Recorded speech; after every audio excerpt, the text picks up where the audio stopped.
Hi friends, ನಮಸ್ಕಾರ. Welcome to my YouTube channel. ಇವತ್ತಿನ ವಿಡಿಯೋದಲ್ಲಿ ಕಿತ್ತಳೆ ಹಣ್ಣಿನ ಜ್ಯೂಸ್ ಹೇಗೆ ಮಾಡೋದು ಅಂತ ತೋರಿಸ್ತಾ ಇದ್ದೀನಿ.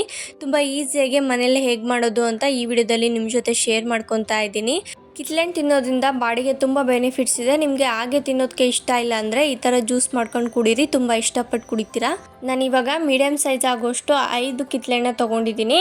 ಇದನ್ನೆಲ್ಲ ಚಿಪ್ಪೆ ಬಿಡಿಸ್ಕೊಂಡು ಎತ್ತಿಟ್ಕೊಂಡಿದ್ದೀನಿ. ಹಾಗೆ ಮಧ್ಯ ಬೀಜ ಇರುತ್ತಲ್ವ ಅದೆಲ್ಲ ತಕ್ಕೊಂಡಿದ್ದೀನಿ. ಬೀಜ ಏನಾದರೂ ಎಳೆದಿದ್ರೆ ಹಾಗೆ ಹಾಕ್ಕೋಬೋದು, ಇಲ್ಲಾಂದರೆ ತೆಗಿಬೇಕಾಗುತ್ತೆ, ಕಹಿ ಬಂದ್ಬಿಡುತ್ತೆ ಜ್ಯೂಸು. ಅದಕ್ಕೆ ಸ್ವಲ್ಪ ಬೀಜ ದಪ್ಪ ಇರೋದ್ರಿಂದ ತೆಗೆದಿಟ್ಕೊಂಡಿದ್ದೀನಿ.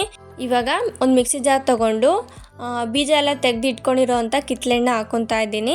ಜೊತೆಗೇ ಸ್ವಲ್ಪ ಉಪ್ಪು ಹಾಕ್ಕೊತಾ ಇದ್ದೀನಿ. ನಿಮಗೆ ಬೇಕು ಅಂದರೆ ಹಾಕ್ಕೊಳ್ಳಿ, ಇಲ್ಲಾಂದರೆ ಸ್ಕಿಪ್ ಮಾಡ್ಕೊಳ್ಳಿ. ಹಾಕೋದ್ರಿಂದ ಟೇಸ್ಟ್ ಚೆನ್ನಾಗಿರುತ್ತೆ. ನಾರ್ಮಲಾಗಿ ಸಕ್ಕರೆ ಹಾಕಿ ಮಾಡಿರ್ತಾರೆ, ಈ ರೀತಿ ಒಂದು ಸಲ ಟ್ರೈ ಮಾಡಿ, ನಿಮಗೂ ಕೂಡ ತುಂಬ ಇಷ್ಟ ಆಗುತ್ತೆ. ಹಾಗೆ ಇದ್ರ ಜೊತೆಗೆ ನಾನು ಪೆಪ್ಪರ್ ಪೌಡರ್ನ ಹಾಕ್ಕೊಂಡಿದ್ದೀನಿ, ಅಂದರೆ ಕರಿಮೆಣಸಿನ ಪುಡಿ. ರುಚಿ ತುಂಬ ಚೆನ್ನಾಗಿರುತ್ತೆ. ಹಾಗೆ ಜ್ಯೂಸ್ ಕುಡಿಯೋದ್ರಿಂದ ಕೆಲವೊಬ್ಬರಿಗೆ ಶೀತ ಆಗೋದು ಚಾನ್ಸಸ್ ಇರುತ್ತೆ. ಪೆಪ್ಪರ್ ಪೌಡರ್ ಹಾಕೋದ್ರಿಂದ ಅದು ಬ್ಯಾಲೆನ್ಸ್ ಆಗುತ್ತೆ, ಅದಕ್ಕೋಸ್ಕರ ಸ್ವಲ್ಪ ಹಾಕ್ಕೊಂಡಿದ್ದೀನಿ.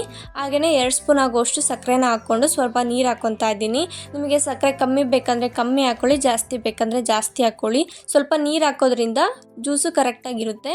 ಇವಾಗ ರುಬ್ಬಿದ್ದಾಗಿದೆ. ಇದನ್ನು ಜಾರದಲ್ಲಿ ಶೋಧಿಸ್ಕೊತಾ ಇದ್ದೀನಿ, ಯಾಕಂದರೆ ಬೀಜ ಎಲ್ಲ ಹಾಗೆ ಇರುತ್ತೆ, ಅದಕ್ಕೆ ಸ್ವಲ್ಪ ಶೋಧಿಸ್ಕೋಬೇಕಾಗುತ್ತೆ. ಇದೇ ರೀತಿ ನೀವು ಅವಾಗವಾಗ ಜ್ಯೂಸ್ ಮಾಡಿಕೊಂಡು ಕುಡಿಯೋದ್ರಿಂದ ಬಾಡಿ ತುಂಬ ತಂಪಾಗಿರುತ್ತೆ.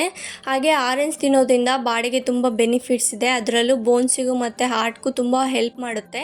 ನೀವು ಒಂದು ಸಲ ಟ್ರೈ ಮಾಡಿ.